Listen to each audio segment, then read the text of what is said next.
Big TV digital exclusive చూస్తున్నాం. ఇటు భర్తను హత్య చేయించిన భార్య ఘటన కలకలం రేపుతోంది. ఇటు ప్రియుడు మరో వ్యక్తితో కలిసి కూడా ఇటు భార్య భర్తను హంతం చేస్తుందని చెప్పుకోవాలి. ఈ ఘటన ప్రస్తుతం అయితే తీవ్ర కలకలం రేపుతోంది. ఈ ఘటన కరీంనగర్ జిల్లాలో చోటు చేసుకుంది.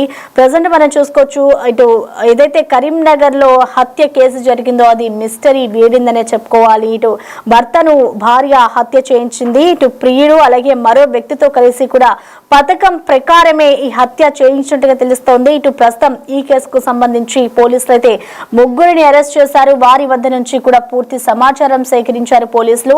ఇటు సంపత్ సుభాష్ నగర్ కు చెందిన సంపత్ స్వీపర్ గా పనిచేస్తున్నారు. జూలై 29న కరీంనగర్ రైల్వే ట్రాక్ పై అనుమానాస్పద స్థితిలో సంపత్ మృతి చెందినట్లుగా కూడా ఇటు తెలుస్తోంది. అలాగే భార్య రమాదేవిపై అనుమానం ఉంది అంటూ కూడా ఇటు బంధువులైతే సంపత్ బంధువులు పోలీసులకు ఫిర్యాదు చేశారు.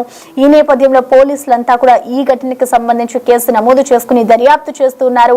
దర్యాప్తు చేస్తున్న క్రమంలో ఇటు ఏదైతే భార్య ఉందో ఆవిడ్ని విచారించిన అనంతరం కూడా అన్ని విషయాలు బయటకు రావడంతో పోలీసులు అయితే ప్రస్తుతం ఈ ఘటనలో ముగ్గురిని అరెస్టు చేస్తున్న పరిస్థితి కనిపిస్తోంది.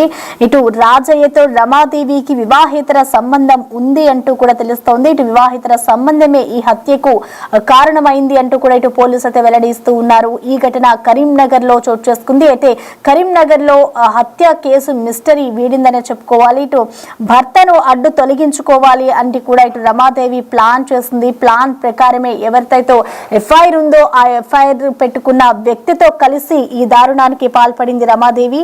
అయితే దీనికి సంబంధించి కూడా ప్రెసెంట్ పోలీసులు కేసు నమోదు చేసుకున్నారు. కేసు నమోదు చేసుకుని అనంతరం కూడా ముగ్గురిని అదుపులోకి తీసుకున్నట్లుగా కూడా తెలుస్తోంది.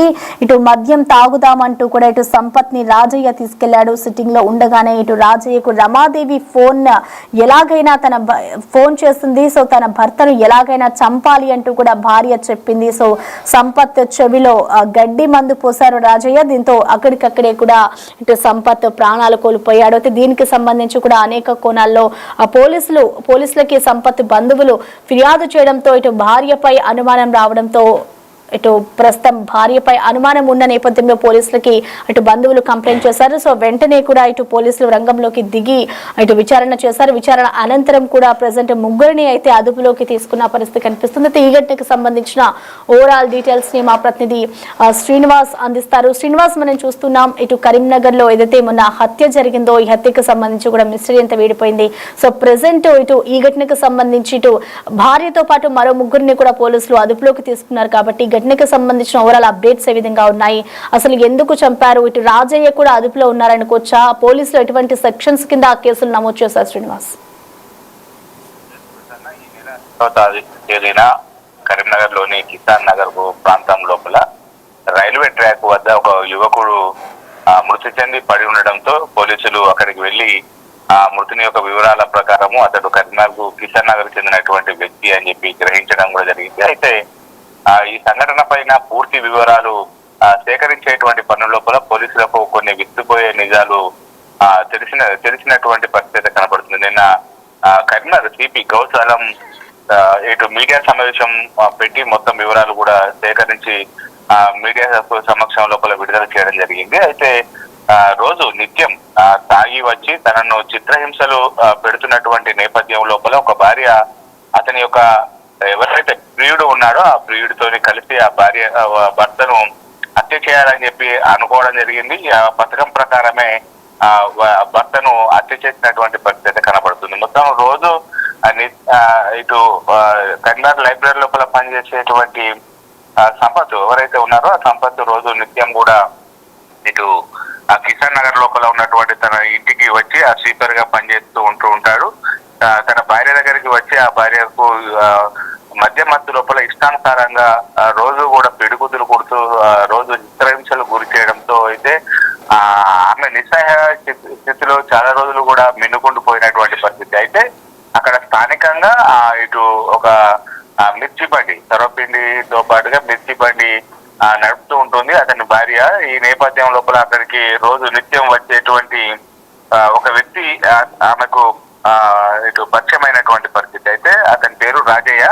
ఈ కర్ర రాజయ్య అనేటువంటి వ్యక్తి సహాయంతోనే ఇటు భర్తను సాగించాలనుకున్నది. ఈ పథకం ప్రకారంగా రాజయ్య మరియు ఇంకో వ్యక్తి శ్రీనివాస్ ఇద్దరు కలిసి పథకం ప్రకారంగా రైల్వే ట్రాక్ సమీపం లోపల మద్యం తాగుతూ ఎవరైతే ఇప్పుడు సంపత్ ఉన్నారో ఆ సంపత్ను కూడా అక్కడికి మద్యం తాగుతున్నాం రావాలి అని చెప్పి పిలవడం కూడా జరిగింది. ఈ నేపథ్యం లోపల సంపత్ కు బాగా అంటే మద్యం తాగించిన తర్వాత అతడు అపస్మారక స్థితిలో ఉన్నటువంటి నేపథ్యం లోపల ఇటు అతని భార్యకు ఫోన్ చేయడం కూడా జరిగింది. ఆ ఫోన్ చేసేటువంటి సమయం లోపలనే తనను రోజు చిత్రహింసలు గురి చేస్తున్నాడు, ఎట్టి పరిస్థితి లోపల కూడా తన భర్తను వదిలేయద్దు, ఖచ్చితంగా చంపాలి అని చెప్పి అయితే చెప్పడంతో ఇటు పథకం ప్రకారంగా కొద్ది రోజుల నుంచి కూడా సంపత్తును చంపాలనుకుని ఒక తెలివైనటువంటి మార్గాన్ని కూడా వాళ్ళు పెంచుకోవడం జరిగింది.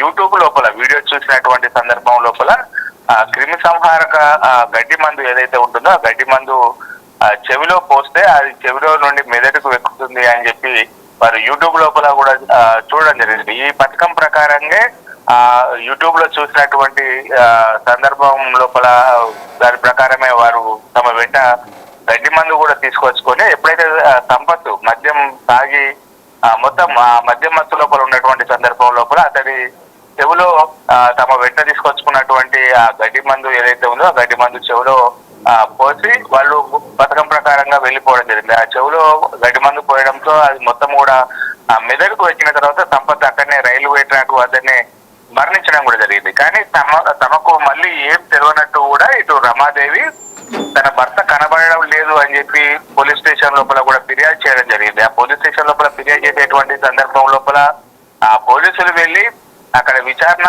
చేసేటువంటి సమయం లోపల అక్కడ చుట్టుపక్కల వారు ఇటు రమాదేవికి తర్వాత ఎవరైతే ఈ రాజయ్య కొద్ది రోజుల నుంచి పరిచయం ఉన్నది అని చెప్పి వాళ్ళు చెప్పడంతో దీనిపైన లోతుగా విచారణ చేసినటువంటి పోలీసులు రమాదేవిని అదుపులోకి తీసుకొని గట్టిగా మందలించడంతో తామే ఈ హత్య చేసినట్టు ఒప్పుకోవడం కూడా జరిగింది. మొత్తానికైతే రమాదేవి తర్వాత రాజయ్య మరొక వ్యక్తి ఈ ముగ్గురు వ్యక్తులు కూడా అదుపులోకి తీసుకొని మొత్తం విచారించడంతో తానే ఆ రోజు తన భర్త రోజు తాగి వచ్చి చిత్రహింసలకు గురి చేయడంతో తన భర్తను ఎట్లాగైనా బదిలించుకోవాలని చెప్పింది. దీంతో తనకు తన ఎవరైతే తనకు ప్రియుడు ఉన్నాడో ప్రియుడు మరొక వ్యక్తి ఇద్దరు కూడా సహకరించడం జరిగిందని చెప్పి పోలీసుల ముందు కూడా మొత్తం నిజాలు ఒప్పుకోవడం కూడా జరిగింది.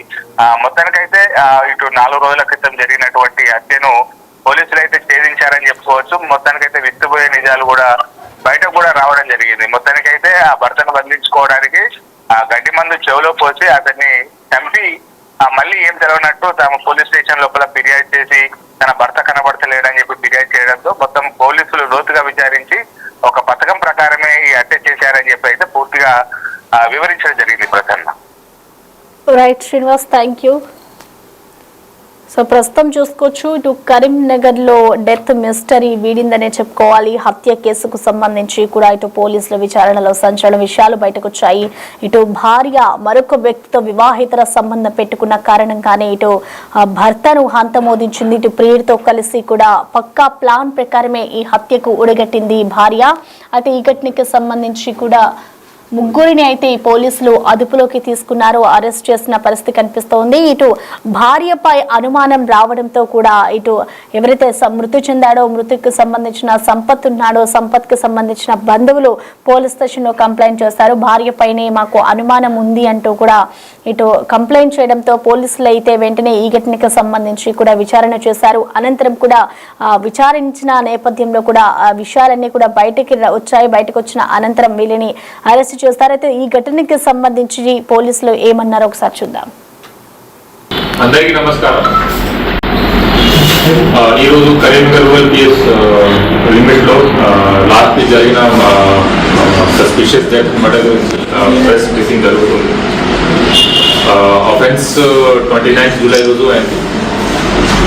దీంట్లో ఒక 45-year-old పర్సన్ ఐలావేణి సంపత్ ఈ డెడ్ బాడీ మన పోలీస్ వాళ్ళకి ఫస్ట్ రోజు దొరికింది. అప్పుడు దొరికిన తర్వాత సస్పిషియస్ డెత్ కింద కేసు రిజిస్టర్ అయింది. ఆ తర్వాత ఇన్వెస్టిగేషన్ చేసినప్పుడు మనకి పూర్తిగా డీటెయిల్స్ వచ్చినాయి. ఈ ఆఫెన్స్లో మర్డర్ జరిగింది. మర్డర్లో 3 అక్యూజ్ ఉన్నారు. దీంట్లో డిసీజ్డ్ వైఫ్ అండ్ ఈమెతో పాటు ఇంకా 2 acquaintance ఆర్ ఇన్వాల్వ్. మరి ఎట్లా జరిగింది అంటే ఫస్ట్ మోటివ్ దీంట్లో accused deceased and deceased wife మధ్య పాత నుంచి గొడవ జరుగుతూనే ఉండేది. దీనిలో హరాస్మెంట్ వల్ల plus deceased wife and accused A1 Rajaiah వాళ్ళ మధ్య కూడా ఇల్లిసిట్ రిలేషన్షిప్ కూడా ఉంది. సో ఈ హరాస్మెంట్ వల్ల ఇల్లిసిట్ రిలేషన్షిప్ వల్ల A1 Rajayya along with deceased wife A3 and A2 Srinivas ఈ ముగ్గురు ప్లానింగ్ చేశారు ఇతనికి చంపేయడానికి. So as per their plan 29 July రోజు వాళ్ళు డిసీజ్డ్కి అవుట్స్కట్స్ ఏరియాలో కోమకల్ అవుట్స్కట్స్ ఏరియాలో రైల్వే ట్రాక్ పక్కన ఒక చెరువు దగ్గర తీసుకెళ్లారు. అక్కడ on pretext of drinking alcohol అతనికి తీసుకెళ్లారు. తీసుకెళ్ళినప్పుడు అక్కడ వీళ్ళు ఆల్కహాల్ త్రాగారు. ఈ క్రమంలో ఎక్కువ డ్రింకింగ్ చేసిన తర్వాత ఈ బికేమ్ అన్కాన్షియస్ అయిన తర్వాత ఒక weedicide poison which is use to kill weeds in the field, రైతులు జనరలీ అది వాడతారు. ఆ weedicide poison was administered into deceased ears. అది చేసిన తర్వాత అతనికి చనిపోవడం జరిగింది. ఆ తర్వాత అక్కడే బాడీ వదిలేసి అక్కడ నుంచి పాడిపోయారు. మనకి 3 days తర్వాత బాడీ దొరికింది అక్కడ. కానీ ఈ మధ్యలో విక్టిమ్ డిసీజ్డ్ వైఫ్ తరఫు నుంచి ఫ్యామిలీ తరఫు నుంచి ఎలాంటి మిస్సింగ్ కేమ్ కంప్లైంట్ కూడా పోలీస్ స్టేషన్లో రిజిస్టర్ ఆర్ కంప్లైంట్ రిసీవ్ కాలేదు. దీనివల్ల ఫస్ట్ అనుమానం వచ్చింది, సస్పిషన్ వచ్చింది. ఆ తర్వాత ఇన్వెస్టిగేషన్ చేసినప్పుడు అక్కడ ఉన్న CCTV ఫుటేజ్, కాల్ రికార్డింగ్స్ అన్ని వెరిఫై చేసిన తర్వాత మనకి ఈ యాంగిల్ గురించి తెలిసింది. సో దీంట్లో ఉన్న accused members deceased wife for criminal conspiracy for conspiring to murder her husband, then accused A1 and A2 for actively conspiring and using herbicide poison for killing the deceased. ఈ ముగ్గురు మీద murder case నమోదు జరిగింది. And ఈరోజు ఈ ముగ్గురికి ఈరోజు remand చేస్తున్నాం.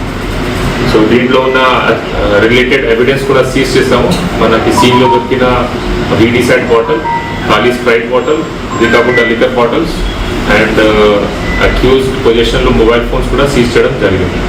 సో దీంట్లో ఇంకా ఇన్వెస్టిగేషన్ నడుస్తుంది. ఇంకా ఈ కేసు రిలేటెడ్ విట్నెసెస్తో మేము మాట్లాడుతున్నాము, వాళ్ళకి స్టేట్మెంట్ రికార్డ్ చేస్తున్నాము. ఇది కాకుండా ఇంకా ఉన్న CCTV footage and call record కూడా వెరిఫై చేస్తాము. Thank you.